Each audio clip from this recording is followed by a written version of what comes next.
The connective tissue is storytelling. Whether it's dance, music, visual art, poetry, spoken word, all of these things. And we're able to tell stories in all these different mediums. Looking forward to year 10. I am waiting for you. This is going to be lit. So my wife and I were at a film festival. I kept thinking about how it is that you don't really see a lot of black cinema. And I thought about it and I said, we are trying to raise money for the foundation to provide scholarships, so wouldn't it be really good to have a Black Film Festival? Nisha and Shalon and I met several times. We really just kind of talk about what a festival will look like. They started meeting at a restaurant for breakfast weekly or every other week and started planning it, and I was like, we'll see what happens. I'm going to jump in when it's really going to happen. He was asking questions and I was talking because I got excited about the new opportunity. Anything black means I'm all over that. And from that conversation, it just flourished. All the ideas came to quick fruition. At the beginning, we didn't know this was a fundraiser for a scholarship foundation. But then when you could see the potential, and I think a lot of it was the team, the volunteers and the people that work with us made a difference, and it just enabled us. And then the city, after the first year, I think the city embraced us too. All of that came, so we became part of this Denton community. So it's just an opportunity for creatives to express themselves and do it here in Denton, where it's a creatives community. I think that's what stood out to me and just drew me in that first year was people are here to connect and just have a good time. It was actually amazing. It's one of those things where they said it couldn't be done, so you have to go do it, right? The feelings after we did the first one were feelings of elation. I mean, the level of excitement was crazy.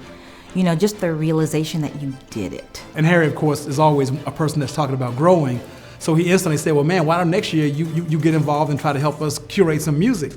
So we started out, you know, just doing some things around the square with some local acts, and it just kind of grew from there. Frederick Nicholson reached out to me because they wanted to bring other art forms to the festival, and he knew that I did spoken word, so we thought that it would be a great idea to try to incorporate spoken word slam to the festival and see what the response would be from the people. And so that was like another groundbreaking moment of getting an artist that was local, but yet had a bunch of national appeal. And from there, things just kind of took off. You know, we reached out for Kirk Whalum, you know, Jasmine Horn. You know, everything was just great. It was just gravy after that. You know. Yeah, 2017, that was a big year because we've also tried to, you know, we're not industry people, so trying to break in and get people here from the industry. And I will shout out to M. Legend Brown, local filmmaker, that really helped us, but he knew Tommy Ford. And Tommy had a film that was coming out, Conflict, I think was the name of it. So we showed the film, but Tommy also came here. He did an acting class, master class for us. And it was just really exciting to have him here. And so we had a screening of the film, the documentary, I Am Not Your Negro. And that was one of the proudest moments because we had approximately 470 people in 2 screenings. We were the first screening in Texas. It had been in other, you know, limited release, I think in New York and LA and a few other places. And the little old Denton Black Film Festival got that screening, and we worked really hard and we were able to get that film, and that's like my most favorite screening ever.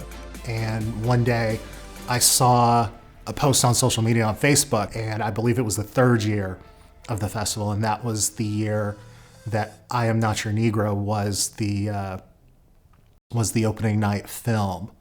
And I've been to all sorts of different festivals and seen all sorts of different films, and I was absolutely blown away by that film. They had music, they had art, there was culture, which is something that a lot of festivals are lacking. Now to growing concerns about the deadly coronavirus officially hitting the U.S. Here's what we know. A Washington state resident fell ill after returning from Wuhan, China. where the outbreak began. Officials now say more than 400 people have been sickened and 9 people have died.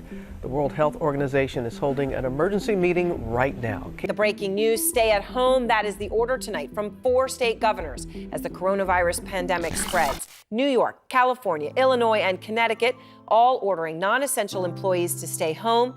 Those orders cover 75 million people across the United States. New York's governor today telling non-essential businesses in his state to reduce their workforce to 0. At the end of 2020, you start hearing about this pandemic, and all these festivals started counseling and stuff. And so we had to make that switch of how do you become relevant in a virtual world. The first year of the pandemic, we put together over 40 virtual events. I definitely thought that maybe moving forward after the pandemic, it would be hard to kind of catch up with that momentum that we had. But really, I think maybe that forced pivot of having to have it virtual and now offering it as like a hybrid maybe widened our audience. One thing that I have noticed over the years is that more and more of the youth is getting involved and coming out and having a good time, and not just like, oh, my mom made me come to this, but they're able to come and see art at its best. It's already at 10 years, and it's like it's gone by pretty fast and been 10 wonderful years, and I really applaud all the people who spearhead these efforts. I think it's significant that you can combine a lot of experiences and expectations and expose the citizens of this community and individuals from across the country who are thirsting for Black experiences. And I think that this film festival is that venue. And so I appreciate being part of the Institute because the Institute really was trying to build resources and networks and skills for filmmakers and media makers. And so for me, being committed to the festival is also not just about a wider representation of stories and people and communities, but also to supporting the folks who are making this art. And for Black makers, I think that's especially important because having a Black audience to view your work and to give you feedback is very crucial. It's like, it's intergenerational, you know? It's not like we're trying to bring in people who are younger and push out the other. We can all come together as a community and give each other the support on each level that you are. It's just about evolving. You know, from the beginning to where we were when we were planning in 2014 and had the first festival in 2015. It's unlimitless to where we can go, what we can become. I'm just glad to see the festival continue. I'm glad to see it grow every year. And I'm glad to see it expanding its offering. I think Harry and Linda are two of the most genuine, loving, and visionary people I've ever met in my life. They're wonderful.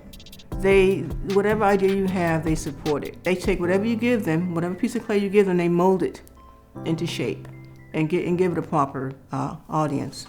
So DBFF is not anywhere near close to being at its apex. You know, we're still growing. And so by doing that, I think it's opened up the eyes of a lot of people about what the Black experience is about.